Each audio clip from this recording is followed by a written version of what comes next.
October 1974. Two sisters walked home from work under the soft glow of streetlights in a quiet Alabama town, and were never seen again. For 45 years, their disappearance haunted Pike County. Their family searched every road, every field, every corner of hope, but the truth stayed buried, deep beneath the earth, until one cold autumn morning in 2019, when a young deputy entered an abandoned coal mine and uncovered something that would finally shatter the silence. This isn't just a story about loss, it's about a father's promise that refused to die, a town's darkest secret, and the discovery that proved evil can hide in plain sight for a lifetime. Because sometimes, the scariest monsters are the ones we think we know. The discovery that changed everything. October 2019. The air inside the old Blackwood coal mine was thick and cold, filled with years of dust and silence. Deputy Marcus Tanner had come to check a report about a few local teenagers sneaking inside the abandoned tunnels. It seemed like just another routine call, the kind of thing that usually ended with a warning and a call to their parents. He wasn't expecting anything more. The mine stretched for miles underground. Rusted rails ran along the floor, and old wooden beams groaned under their own weight. Every step Tanner took echoed through the darkness, bouncing off the stone walls. His flashlight cut through the pitch black, catching bits of broken glass, scraps of metal, and faded graffiti left behind by those who had wandered in before. Then, something caught his eye, a wall that didn't look right. It wasn't made of stone like the rest of the tunnel. It looked newer, as if someone had built it on purpose. Wooden planks and rocks had been stacked tightly together, sealing off a small chamber behind it. Tanner's gut told him something was wrong. The air felt heavier there, colder, quieter. He raised his radio. "Control, this is Deputy Tanner. I need backup at the old Blackwood site. Send the coroner too." His own voice echoed back at him through the hollow passage. He waited for the faint sound of sirens, but the only thing he could hear was the slow drip of water somewhere deep in the mine. Curiosity and duty pushed him closer. He shone the beam through a small gap in the wall and froze. What he saw behind those rocks didn't belong there. Pieces of faded fabric, something pale, half buried in dirt. He began pulling the stones away carefully, one by one. With every rock that fell, the smell of the earth grew stronger, old and heavy with time. Then came the sight no one in Pike County was ready for. Two skeletons, lying side by side in the small hidden chamber. Their bones were fragile, the fabric of their uniforms barely clinging to them after so many years. Beside one of them, half covered in soil, was a small silver locket. The light from his flashlight glinted softly off its surface. Tanner brushed away the dirt with a trembling hand and saw the initials S.M. In that moment, the weight of what he had found hit him.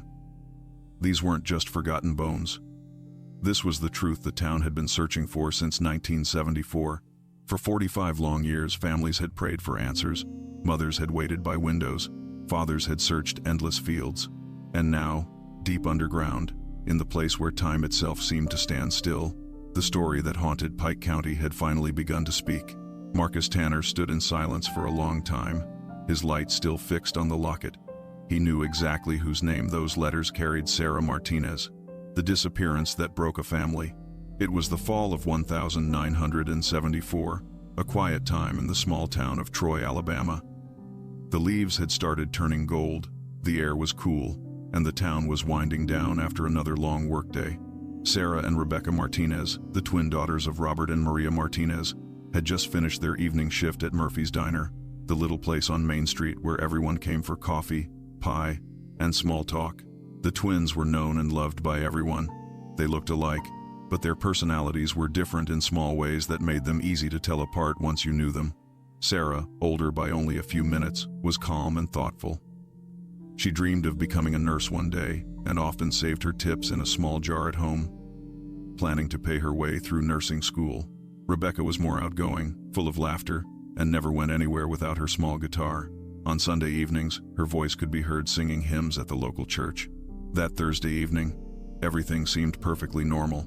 They served the regulars, wiped down tables, and joked with the cook before clocking out at 8:07 p.m. The diner lights glowed softly behind them as they stepped outside into the cool night air.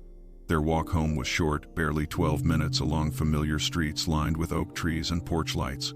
They'd walked that same route hundreds of times before. Everyone in town knew them. They were safe, or so it seemed. Before heading home, they stopped at Henderson's pharmacy to buy a birthday card for their mother.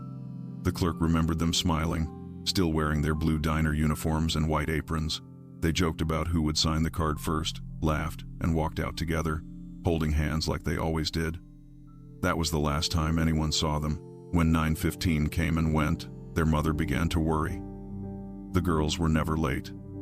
She stood by the window, watching the quiet street, waiting for the sound of their laughter. By 10, she called Murphy's Diner and learned they had left hours earlier. By midnight, their father, Robert, was out driving through every road he could think of, calling their names, searching the empty streets lit only by the flicker of street lamps. The next morning, the whole town knew. Flyers went up in store windows, radio stations made announcements, and neighbors joined the search. Fields, alleys, and riverbanks were checked again and again, but there was nothing. No sign of a struggle, no footprints, no witnesses. It was as if the two sisters had simply disappeared into thin air. For their parents, that night never ended. It was as though time had stopped at 8:30 p.m., the moment the twins should have been walking up their front steps. The two beds in their shared room stayed neatly made, their school photos still smiling from the wall. Their mother refused to close their bedroom door, hoping that one day she would hear their voices again. That short, ordinary walk home, one they had taken countless times before, became the distance that separated a family from peace forever. A small town frozen in fear. The news of the missing Martinez twins spread through Pike County faster than anyone could imagine. By sunrise the next morning, the entire town knew that Sarah and Rebecca hadn't made it home. People who had never met them still felt the fear as if they were their own daughters. In a place where everyone knew each other, and strangers were rare, this kind of thing wasn't supposed to happen. Pike County had always been a peaceful corner of Alabama. Families left their doors unlocked. Children rode their bikes after dark. Neighbors waved from their porches and trusted each other completely. But overnight, that feeling of safety disappeared. Parents started keeping their children close. Porch lights stayed on all night. People began looking twice at every unfamiliar face that passed by. The sheriff's office was small, only a handful of deputies working long hours, trying to handle something far bigger than they were prepared for. Sheriff Walter Donovan stood in front of reporters every morning, repeating the same words. "We're doing everything we can." But behind the scenes, they were struggling. They had no clues, no crime scene, and no experience dealing with a disappearance like this. Search parties were formed almost immediately. Men from nearby farms left their fields to help. Teenagers, teachers, factory workers, and even church groups joined in. They searched through the woods, climbed down riverbanks, and walked miles of country roads. Helicopters flew overhead, and bloodhounds were brought in from a nearby county. Everyone hoped the twins had just gotten lost and would be found safe and cold somewhere, waiting. But days passed, and there was nothing. No footprints, no dropped purse, no sign of a struggle. Flyers with the twins' smiling faces appeared on every telephone pole, in every store window, and on every car windshield. The local radio repeated the same plea every hour.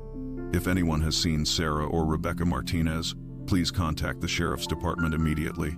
But as time went on, the voices on the radio grew quieter, and hope started to fade. Rumors began to spread like wildfire. Some said the twins had run away to the city. Others whispered about a stranger's car seen near Main Street that night. But none of it could be proven, and with every passing week, fear turned into silence. People didn't want to talk about it anymore. They just wanted life to go back to normal, but it never really did. By the end of that year, Pike County was a different place. The laughter that once filled the streets was gone. Neighbors avoided looking each other in the eye. Every time someone walked home at night, they glanced over their shoulder. The mystery of the Martinez twins hung over the town like a dark cloud that wouldn't move. What had started as a hopeful search for two missing girls slowly turned into an unsolved nightmare. Weeks became months. The posters faded, the volunteers returned to their lives, and the sheriff's department had no answers to give. The case went cold, and Pike County, once a peaceful, trusting community, was left living in quiet fear. A father's search that never ended. Robert Martinez was not the kind of man who gave up easily. He had come from years of hard work in the coal mines, a man who fixed broken machines with his bare hands and came home every night covered in dust but proud that his family was cared for. But when Sarah and Rebecca disappeared, Something inside him broke in a way he didn't know how to fix. For the first few days, he believed they would be found. He told himself, maybe they got lost. Maybe someone had picked them up, and they'd call any moment. He stayed awake by the window, waiting for the sound of footsteps on the porch. But each sunrise without them tore another piece out of him. Within weeks, he stopped going to work. The Blackwood Mine could survive without him, but his daughters couldn't. He sold the family's second car and turned the garage into what he called his command room. Inside, the walls were covered with maps of Pike County. He pinned every location that had been searched: woods, rivers, barns, and old wells. Each new lead got a red pin, each rumor a blue one. A phone sat on a small desk, connected to a separate line he paid for himself, just for tips. He handed out flyers at gas stations, diners, and rest stops in every nearby county. He wrote letters to radio stations and newspapers begging them to keep his daughters' names alive. Every morning, Robert left home before dawn with a flashlight, a notebook, and hope. He walked through abandoned buildings, checked roadside ditches, and questioned anyone who might have seen something that night. People respected him, but they could also see the toll it took. He lost weight. His hair turned gray almost overnight, and his hands, once steady and strong, began to shake. But still, he searched. At home, Maria, his wife, kept her own kind of vigil. Each evening at 8:45, the time her daughters should have been arriving home, she set 2 plates on the dinner table, one for Sarah, one for Rebecca. The food would sit untouched until morning, and she would stare out the window long after midnight. She prayed daily, lighting candles at the church and whispering their names under her breath before bed. Their 2 younger children, Miguel and Lucia, grew up in the shadow of the search. Miguel, only 15 at the time, started helping his father make flyers and map routes. Lucia, just 12, comforted their mother and made sure she ate. Their home was no longer a place of warmth. It felt like a waiting room that time had forgotten. Neighbors visited at first, bringing food and offering to help. But as the months turned to years, fewer people came by. The world outside kept moving, new stores opened, people got married, children grew up, but for the Martinez family, everything stopped in October 1974. Robert refused to let the case die, even when the police called it cold. He learned how to read police reports, study evidence, and even attended community meetings to demand updates. Deputies began to avoid him because they had nothing new to tell him, but that never stopped him. He searched through old mine tunnels himself, carrying only a lantern and a photograph of his daughters. By the late 1970s, Robert was a different man. His back was bent, his face lined with exhaustion, but his eyes still carried that same fire, a father's promise. "I'll find them," he would whisper to anyone who tried to tell him to rest. "Even if it takes the rest of my life." He didn't care about the danger, the exhaustion, or the years slipping away.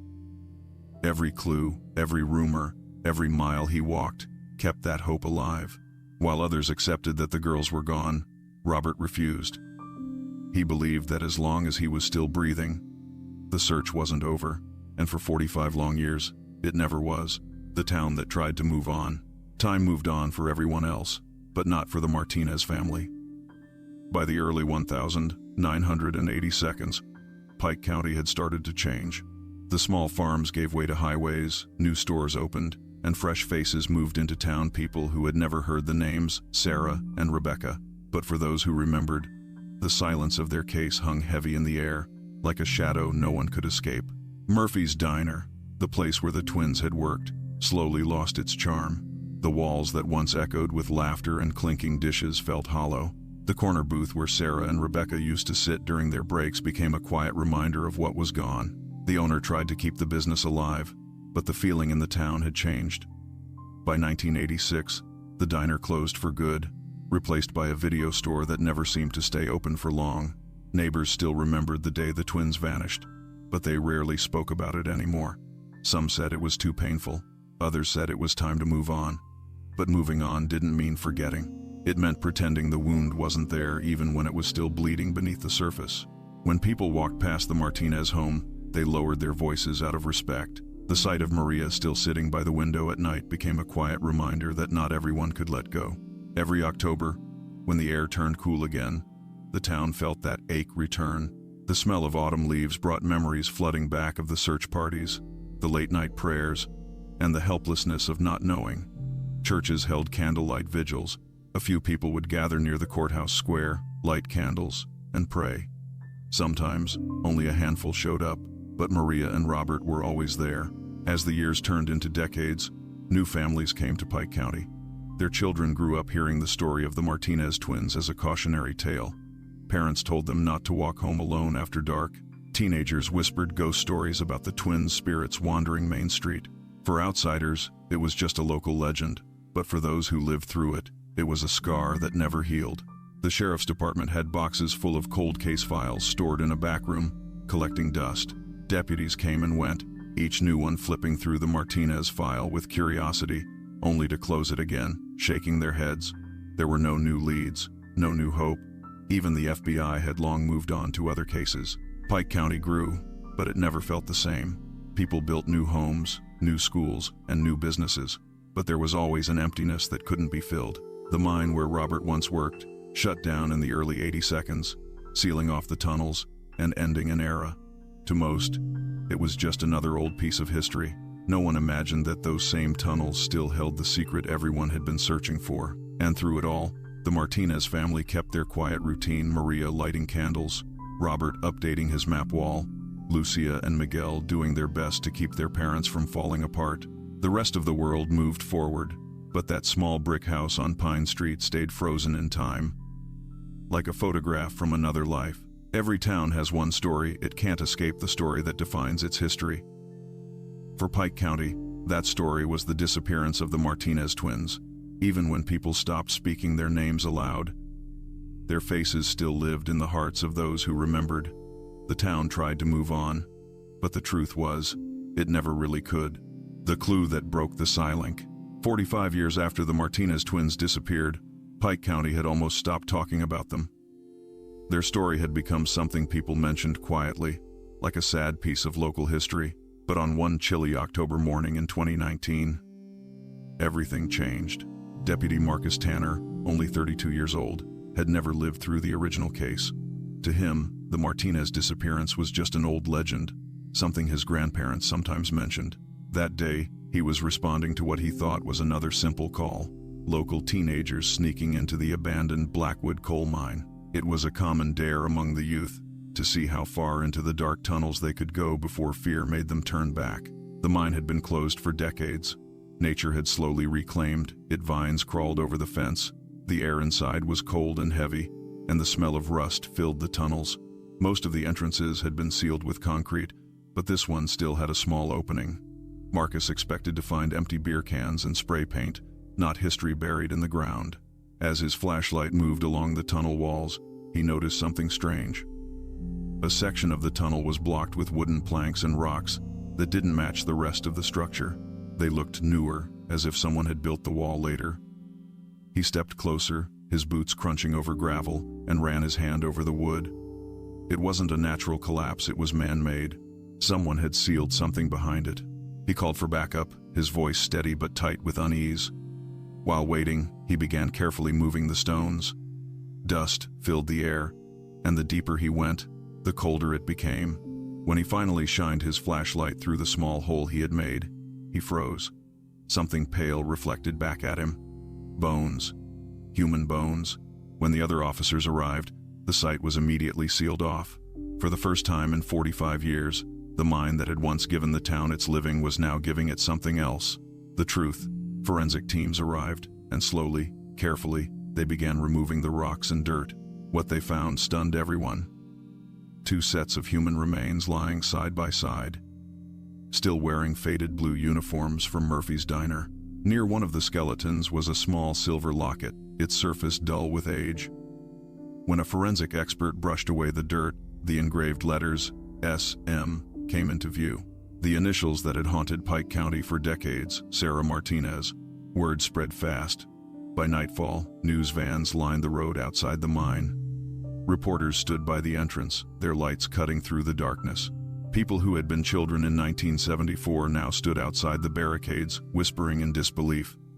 Many cried openly. Some just stared in silence. The discovery didn't just reopen a case, it reopened a wound. The sheriff's office immediately contacted the Martinez family. Lucia, the twins' younger sister, now in her late 50s, answered the call. Her knees gave out as she heard the words she had both hoped for and feared her entire life. "We found them." Forensic scientists worked around the clock. They used modern tools that didn't exist back in the 70s. DNA tests confirmed that the remains were indeed Sarah and Rebecca, but how they ended up in that sealed tunnel and who put them there was still a mystery. The discovery sparked something in Pike County. People who had long buried their memories began to talk again. Old neighbors came forward with details they had kept to themselves for years. A strange truck parked near Main Street that night. A man they once thought was acting odd. Small things that seemed meaningless back then, but suddenly mattered now. The town's peace, once built on silence, was now cracking open. This wasn't just the closing of a case, it was the beginning of a reckoning. The mine had held its secret for nearly half a century. But that day, the earth itself seemed to exhale, finally releasing what it had hidden for so long. And what emerged from that darkness would not only bring answers but also reveal how evil can hide right beside goodness sometimes in the people you see every single day. The man no one suspected. When the remains were confirmed to be Sarah and Rebecca Martinez, investigators began searching through every old file, every dusty report, and every forgotten name from 1974. They wanted to know who could have done something so cruel, and how that person managed to live freely for 45 years. In the boxes of yellowed papers, one name appeared again and again, barely noticed in the original investigation: Howard Keller. Back then, he was 35, a maintenance supervisor at the Blackwood Mine, the same mine where the girls had been found. He was interviewed briefly in 1974 because he worked with Robert Martinez, the twins' father. But nothing had stood out. He had no criminal record in Alabama, seemed polite, and his wife had confirmed he was home that night. So the police crossed him off the list and moved on. But 2019 was not 1974. The new investigators had tools and databases that could see things no one could have seen back then. When they ran Keller's name through old national records, something strange appeared, a pattern of trouble. Years earlier, before he moved to Pike County, he had been questioned in Tennessee for the disappearance of a young woman, though never charged. In Mississippi, he had been arrested for assault, but the case fell apart because the victim refused to testify. That alone was enough to reopen the file with fresh suspicion. Keller's life in Pike County had seemed normal. He married a quiet woman named Elaine, lived in a small one-story house on Maple Street, and became a well-known figure around town. He fixed people's lawnmowers, volunteered at the church's food drive, and waved to neighbors while mowing his lawn. To anyone who met him, he was just another kind, hard-working man, the kind you'd trust to watch your house while you were away. But as investigators looked deeper, they realized that Keller had been much closer to the twins than anyone had known. Old employees from Murphy's Diner remembered him. They said he often came in for coffee after his shift at the mine, always sitting in the same corner booth, the one Sarah and Rebecca served. At first, he was just another regular. Then people started to notice how he always chose the days they worked, how he lingered longer than most customers, and how his eyes followed Sarah when she moved around the diner. She was polite but distant, never encouraging him. One waitress recalled that Sarah once told her, "That man makes me uncomfortable. He stares too long." But back in 1974, women didn't always feel safe reporting things like that, so she brushed it off and focused on her work. When investigators searched Keller's old property in 2019, they found his life frozen in routine. His lawn was neatly trimmed, tools hung perfectly in his garage, and everything was spotless, except for one locked metal box hidden behind paint cans. Inside it were things that no one expected: a silver charm that matched Sarah's missing locket, a blue hair ribbon, and old photographs of the mine tunnels from the 1972. The discovery made the entire town shiver. This man, who had lived among them for decades, attending church, chatting at grocery stores, and fixing school machines, had been hiding the darkest secret of all. Neighbors couldn't believe it. "Mr. Keller," one woman said to the reporters, "he used to fix my fence for free. I've known him my whole life. He was so quiet, so kind. He couldn't hurt anyone. But he had, and then walked among them for the rest of his life without a trace of guilt." It turned out Keller had used his position at the mine to his advantage. He knew its tunnels better than anyone. When the twins vanished, he had just inspected that same section of the mine months before. He would have known which areas were still open and which were marked as sealed on the maps. That hidden tunnel, the one Deputy Tanner discovered decades later, had been his perfect hiding place all along. The truth was almost unbearable to imagine. For 45 years, Keller had smiled at the very people he had deceived. He had attended candlelight vigils for the twins, even shaken the hands of their grieving parents. He looked them in the eyes and said, "I hope they're found soon," knowing he had buried their daughters with his own hands. When his name surfaced again in 2019, investigators knew they had finally found the thread that would unravel everything. What haunted everyone most was not just what he did, but how normal he seemed. Sometimes evil doesn't wear a mask. It wears a neighbor's smile, the evidence that spoke after death. When the authorities reopened the case around Howard Keller, they didn't want to make the same mistakes that had been made 45 years before. This time, they had science, technology, and experience on their side. Forensics had come a long way since 1974, and the smallest clue could now speak louder than any witness. The investigators began by studying everything from the mine. The soil samples, bits of fabric, and rusted tools were carefully collected and sent to labs. Modern testing revealed something unusual: traces of a thick industrial lubricant used only in the Blackwood Mine during the 1,970 seconds. That same formula was used by Keller's maintenance team. This meant whoever had taken the twins had not only known the mine well, but had worked with the machines and tools there. The clothes found with the remains told another part of the story. The twins had still been wearing their diner uniforms. There was no sign that they had ever gone home after work that night. That detail broke the hearts of the investigators and confirmed what the family had feared all along: they were attacked before they ever reached home. The sisters had left the diner smiling, talking about their mother's birthday card, and just minutes later, their lives were stolen. Then came the moment that sealed Keller's fate. During the search of his old home, detectives opened the locked metal box they had found in his garage. Inside, time seemed frozen. There was a blue ribbon with strands of brown hair still caught in it, later confirmed by DNA testing to belong to Rebecca Martinez. There was also a silver locket, slightly dented, with the initials S.M. engraved on the front. Sarah's locket, the one she never took off. Even more chilling was what they found tucked beneath the keepsakes: an old maintenance logbook from 1974. In the margins, Keller had made strange handwritten notes, depth measurements, tunnel codes, and sketches of the mine's layout. The page that referenced the sealed tunnel where the bodies were found was marked with a small X. Investigators realized that Keller had planned everything, even the hiding place. He had chosen a part of the mine that was supposed to be closed off to everyone else, ensuring no one would ever find them. When forensic teams searched the old records from Blackwood Mining, they discovered that Keller had inspected that same tunnel the day after the twins went missing. It was listed as a routine safety check. At the time, no one questioned it, but now it was clear that he hadn't gone there for safety. He had gone there to cover his crime. The search of Keller's attic revealed something even more unexpected: a box filled with his late wife Elaine's belongings. Inside were several old journals. At first, they looked harmless, filled with recipes and shopping lists. But near the end, her handwriting changed. The words were shaky, frightened, almost desperate. In her last entries, Elaine wrote that she had lied to the police back in 1974. She had said Keller was home that night because she was terrified of him. He was violent, unpredictable, and had warned her never to contradict his story. Her words became the voice of truth that had been buried for decades. "I hear him at night," one page read. "He walks to the garage, comes back smelling like dirt and oil. I think he did something terrible, but if I speak, I'll be next."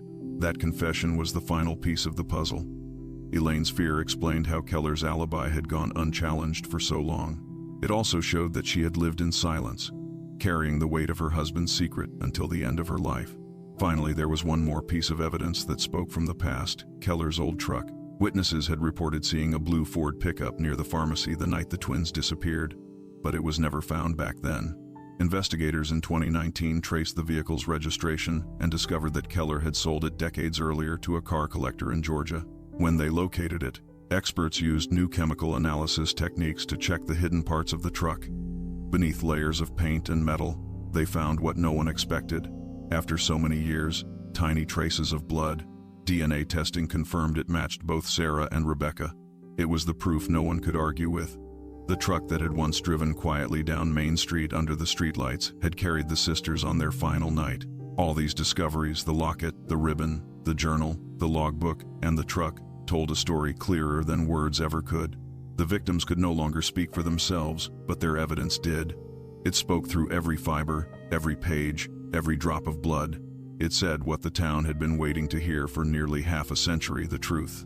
And that truth was simple and heartbreaking. The killer had been there all along, hiding behind a friendly smile, living peacefully while a family suffered in silence. Justice after 45 years. The arrest came early one quiet morning in October 2019, almost exactly 45 years after the night the Martinez twins disappeared. The sun was barely rising when a convoy of police cars pulled onto Maple Street, their flashing lights reflecting off the windows of the small, neat house that belonged to 80-year-old Howard Keller. Neighbors peeked through their curtains, confused and curious.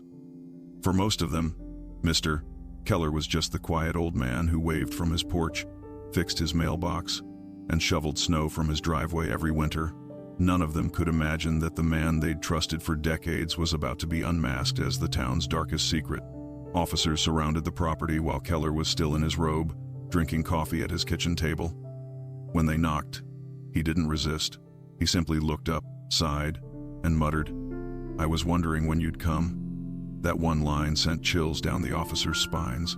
He was calm, almost emotionless, as if he knew this day had been waiting for him all along. By noon, the news had spread through Pike County like wildfire. Phones rang nonstop. People flooded social media, sharing disbelief and shock. "Howard Keller? That can't be right," many wrote. To them, he was the man who fixed the school's air conditioner, who helped carry groceries for elderly neighbors, who prayed at church every Sunday. The idea that this quiet man had murdered 2 young women and hidden their bodies for nearly half a century felt impossible. At the sheriff's press conference later that day, the truth became clear. With the evidence from the mine, the DNA from the ribbon and locket, the blood in Keller's old truck, and his late wife's journal, the case was airtight. The sheriff's voice trembled slightly as he said the words Pike County had been waiting to hear for decades.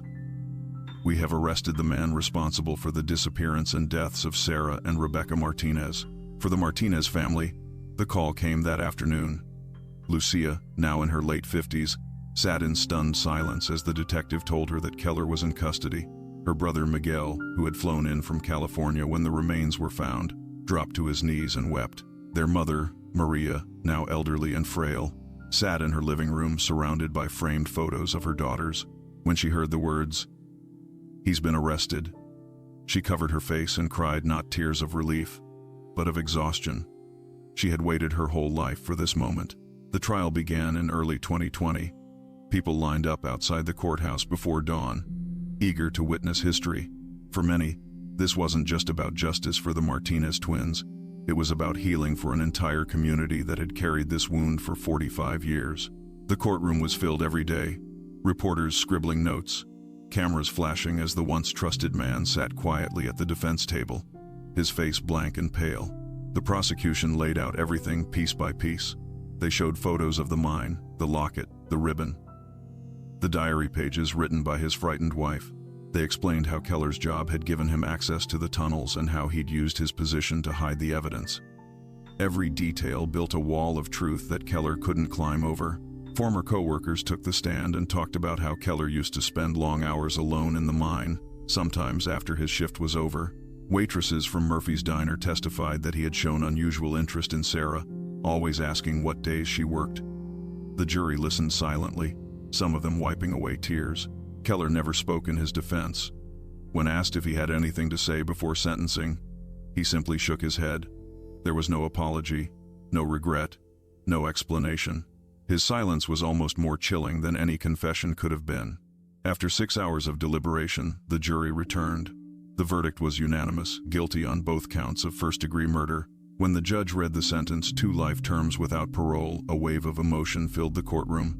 Some people cried, others clapped quietly, and a few just sat in stunned relief. Robert Martinez, too weak to stand, was brought into the courtroom in a wheelchair. He locked eyes with Keller only once, then looked away. That single glance carried 45 years of pain, rage, and unanswered prayers. 2 weeks later, Robert passed away peacefully in his sleep. Family members said he left this world finally at rest, knowing he had kept his promise to never stop searching for his girls. Maria, his wife, did something she had never been able to do before she closed the bedroom door that had stayed open since 1974. She folded her daughter's clothes one last time, placed their photos on the living room wall beside their father's, and whispered, "You're home now." The people of Pike County felt a mix of sorrow and relief. Some said it was like a storm finally breaking after decades of silence.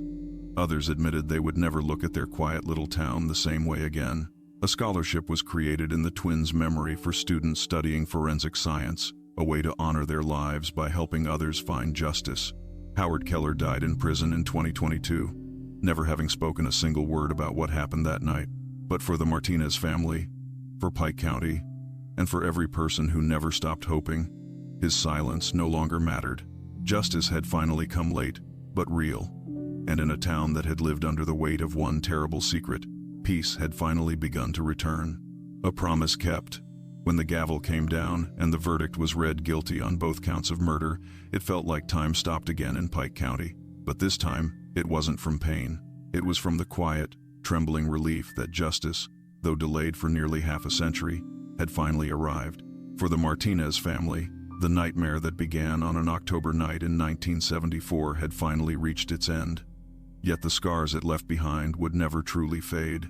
Robert Martinez, the twins' father, had carried this burden for almost his entire life. He had aged decades in just a few years after his daughters disappeared, his hair turning gray before its time and his hands growing thin and frail. But through all of it, he had made one promise that he would find out what happened to Sarah and Rebecca, no matter how long it took. 2 weeks after the sentencing, Robert passed away peacefully in his sleep. Some say he waited for that moment, waited to hear the words, "guilty," before he could finally rest. When his daughter Lucia spoke at his funeral, she said softly, "My father's heart never gave up. He spent 45 years searching in the dark, and now, at last, he can rest in the light." The townspeople filled the church pews, and many wept openly, not just for Robert, but for the years of hope and heartbreak he had carried. Maria, his wife, was still alive to see the day justice was served. For 45 years, she had kept her daughter's bedroom exactly the same, their twin beds neatly made, clothes folded in drawers, school photos on the wall, and Rebecca's guitar resting in the corner. After the trial, she walked into that room for the first time without tears in her eyes. She touched their pillows, ran her hand along the frame of their photos, and whispered, "You're safe now, my girls." That night, she closed the door gently, something she had not done since 1974. Lucia and Miguel, now adults with families of their own, decided that their parents' lifelong fight for justice shouldn't end there. They created the Sarah and Rebecca Foundation, a charity dedicated to supporting cold case investigations and helping families who were still searching for missing loved ones. They worked with local police to fund new technology, DNA testing, and community programs that could prevent other families from suffering as theirs had. In the years that followed, the story of the Martinez twins spread far beyond Alabama. Documentaries were made, crime shows retold the case, and people across the country learned how the smallest bit of truth, a locket buried in the dirt, had brought light to decades of darkness. The case became a lesson for investigators everywhere. Never stop looking, because time does not erase the truth. For the people of Pike County, healing finally began. The mine was permanently sealed after the investigation ended, but locals built a small memorial near its entrance, a simple stone plaque engraved with 2 names, Sarah Martinez and Rebecca Martinez. Gone, but never forgotten. Each October, candles are placed at its base, glowing softly against the dark woods, just as the diner lights once glowed when the girls walked home that final night. Maria still lives in the same modest house on Pine Street. She is older now, her hair white, her steps slower, but her heart lighter. The 2 framed photos of her daughters hang in the living room beside a small wooden cross. Every evening, as the sun sets, she sits by the window like she always did, but now her expression is peaceful. She doesn't wait anymore. She remembers. Sometimes she hums a tune that Rebecca used to play on her guitar. Other times, she simply stares at the soft light outside and whispers a prayer of thanks for the deputy who found them, for the investigators who refused to give up, and for the strength that kept her family standing through the storm. The story of the Martinez twins is no longer just a tragedy. It is a story of a promise kept, a father's promise, a mother's hope, and a family's endurance through years of heartbreak. It reminds everyone who hears it that justice can sleep, but it never dies, because even in the darkest tunnels, the truth will always find its way back to the light.